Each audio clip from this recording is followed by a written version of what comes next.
What's good, everybody?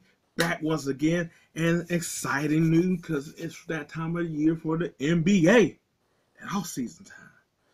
So, not really, I was not too far in the distant past. Porzingis got traded. Now, I feel like it was no secret that after you seen like Bill get traded, that Porzingis was probably either going to be in some form of on the move, whether that was him in itself of like free agency, but 36 million, is he going to decline it, or what we got today, a trade.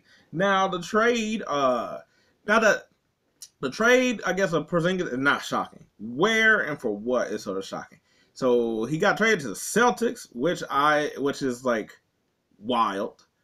But also, I was like, and it was like a three-team trade where it's like he went to Boston.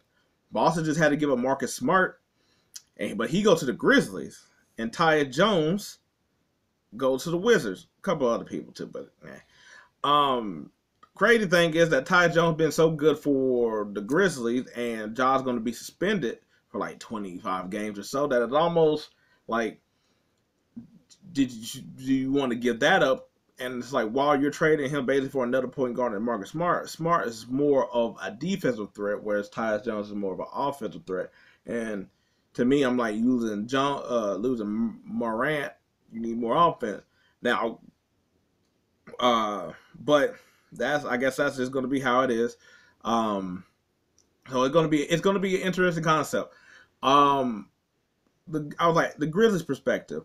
I guess I sort of see what feel like what they're trying to do is, because you probably could have got anybody for the Celtics. I mean, you probably could have got Horford, you probably could have got Derek White. I mean, maybe I'm just thinking of options that the Grizzlies will want more so that you have the money to really trade with. Apparently Brogdon was supposed to go, I guess, like to the Clippers and or something like that, and KP still go to the Celtics. But Brogdon injury history is like a thing, so that got scrapped. But I was like, Memphis, I think Marcus Smart being there is like, you sort of think that what he was able to do with the Celtics, where he was like, he's like their kind of, he's sort of like a Draymond Green-esque of like leadership, yelling rah rah rah, playing defense, and it is something that they do need, because it was what Dylan Brooks was trying to do, but he couldn't do, and Marcus Smart will do that at a higher level, and also he will hit shots. I'm not saying that he should maybe be taking all the shots or that he's going to be like lights out, but compared to what he was getting from Dylan Brooks, Marcus Smart can heat up and he can hit timely shots. And I feel like with this team, once again, if he play with Brown and Tatum, he knows the pecking order. He's going to know where he needs to get in and fit in. That defense is the main thing. He's going to be running the point for at least the beginning. And I guess I feel like they're probably, when Ja comes back, it'll probably be like Ja, Smart, Bane, and with Triple J and maybe like Steven Adams, I guess, once everybody gets healthy. I don't know necessarily fit with once Morant comes. I really don't think nothing's going to really be crazy. Because I'm like, all I'm saying is like he's really just going into the Dylan Brooks role. So it's not like, so if anything, you're really gaining more and with the leadership and stuff than losing anything. Because like he's better than Dylan Brooks. So, and he's also a bigger, stocky dude. So you could play him, Morant, and Bane together, because even though like him and Bane will be on the shorter end, they're not going to just be back down and bullied in the same way of like normal guards. Which I just think they get on another edge, another like they'll be like just a tough out, and sometimes you just need to change up a little bit, and I feel like that's what this trade really feels like. Kind of like, just like I said, the Grizzlies, like kristaps is not what we once thought that he was. But if you also was like, he got traded for Marcus Smart, I feel like that's also like, huh? But on the Celtics end, it's also very intriguing as well. I guess with this, that now they're going to be able to play, I was like, I guess Brown more at the 2, Tatum at the 3, more so than they been at the 3 and the 4. or in some lineups or whatever, depending on how big they want to be, with Horford and Williams. That I was like, I get, and I'm taking it that what it seems like they might do is just probably have Horford go to the bench. I mean, I guess maybe since he's older, I was like, unless they flip him or something. But I guess since he's older, you have him on the bench, save him up. I was like, use him when you need to. I was like, he's sort of more. It's funny now, like he's been playing the 5 nearly his whole career. Then he gets to the Celtics, he's over playing the 4, and he sort of need to be back to a 5 considering. Just cause he's like late 30s. So, but I feel like they'll probably have Williams, Porzingis, and they'll probably do some combination of that. It's really intriguing because I was like, Porzingis will give them another dude on defense cause now you got Porzingis and you got Robin Williams protecting the paint, and that's just going to be crazy with their length and their amount of shot blocking. And also you would think that the rebounding would get better just having another 7-footer in there, but you spreading the floor out more. I was like, you get more 3-point shooting. And I was like, I guess you get consistent scoring. Now you actually have a third scorer. It's no more of this. Is Brogdon going to get hot? Which, I mean, Brogdon, until he got his injury, he would pretty much consistently in the playoffs. He pretty much was giving you 15 every night or whatnot. So you can always pretty much count on him. But you don't have to worry about now White just gets to be an X factor for real. Of is he hot? Is he going? How is this going to play?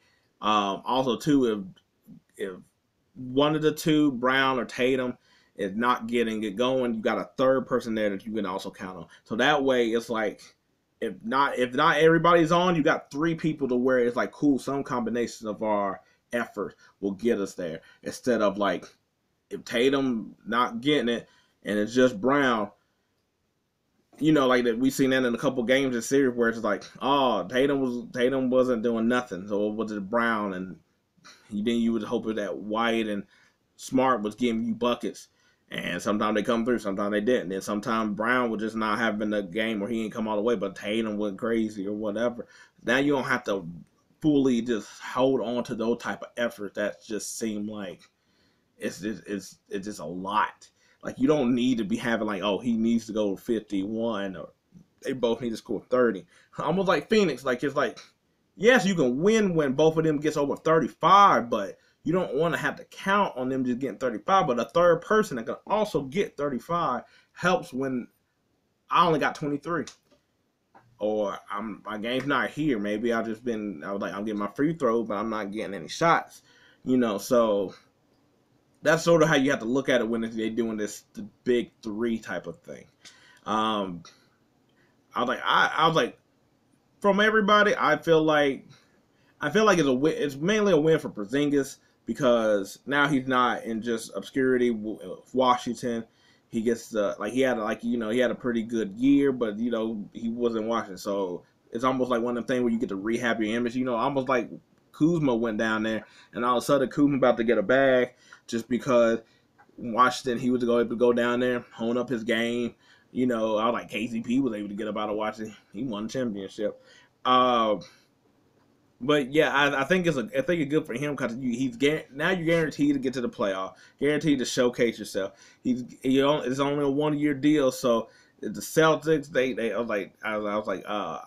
we'll see if they extend them, maybe not. Maybe he just played himself into like a good contract, for the future because it's like I was like, because he's been injury prone in the past, so you won't get that long contract. He's not a franchise guy anymore, but he still is a guy with that type of potential. But when he gets to be the second or third guy on nights, that's the kind of stuff that is like, that's the danger side of it. For the Celtics, it's a little odd. It's because it's like, but I guess the thinking here is that you try to go with the depth and the supporting cast, and that didn't click, which, Brogdon got hurt in the late end, but that didn't go. So it almost seems like, okay, cool, we're going to just try to just get manpower. We're just going to try to get top end people and worry about the stuff later, especially because they already got the other pieces around. So, I don't think this is it for the Celtics. I think they might. I think they're going to. They're obviously trying to get rid of Brogdon, so that's going to be see what that could do. And I don't. And we'll see. It was like with Peyton Pritchard, because with Marcus Smart gone, that does open up another spot. With Brogdon being hurt, or if he gets moved, that's a spot where it's like he wanted to be traded. But now, I was thinking of somebody like Pritchard going to like somebody like Phoenix, just as an example. But yeah, and I was like, for Washington, I was like, you get Ty Jones. I think this is his last year of contract, but you just clearing off things off the books. I'm pretty sure they're not gonna get Kuzma back, so you pretty much is gonna clean slate this. I think this is probably a win-win-win for everybody. I was like, we won't necessarily see how it is with the Celtics, but the way their personnel is, this ain't something where you like, oh my God, like the Goldberg trade and not like that. So that's nothing to worry about. But anyway, so that's all. That's sort of what happened, and that's my analysis of what I guess is looked at or whatever, or how it is for everybody in this situation. But once again, if you like this video, thanks. I appreciate it. If not, hey, maybe next time. But until then, peace. I'm out.